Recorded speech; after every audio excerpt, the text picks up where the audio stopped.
What's up guys, NDM Tech here. This is the Apple Watch Series 3.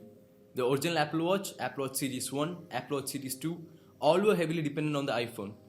But that's not the case with Apple Watch Series 3.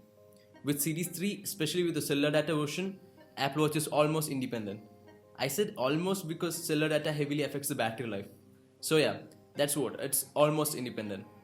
Unfortunately, Apple Watch Series 3 with cellular data is not available in Qatar. So here we have the Apple Watch Series 3 with GPS.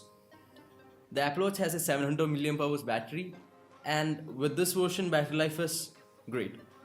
Apple didn't change the design yet, and that is a great thing because your old Apple Watch band will work with the new one without any issues. I also love the variety of Apple Watch faces that we get, which can be customized to match our personal taste. Apple Watch Series 3 with GPS independently works in the health department. It has built-in GPS, so you can take it out for a workout without your phone. To be honest, I was so impressed by the performance of Apple Watch in the health related stuff. That includes monitoring my heart rate periodically, notifying me when my heart rate is abnormal. So when you're going to die, your Apple Watch will notify you. And I guess that's useful.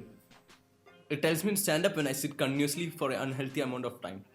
It also has breathing exercises. The taptic feedback that we get when we breathe in is cool.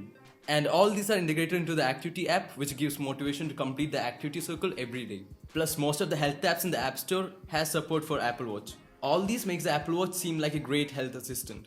Other features like calling, texting, etc. are just cool to have because you still have your phone in your pocket. You're just doing it on your wrist, which is not that great. My personal favorite cool to have feature is the camera viewfinder that camera apps offer. It's so useful in a situation where you can just set your iPhone on a tripod and your watch acts as a viewfinder. Isn't that cool to have? There is this water ejection feature which also seems cool. Okay, as I said earlier, all these are cool to have things.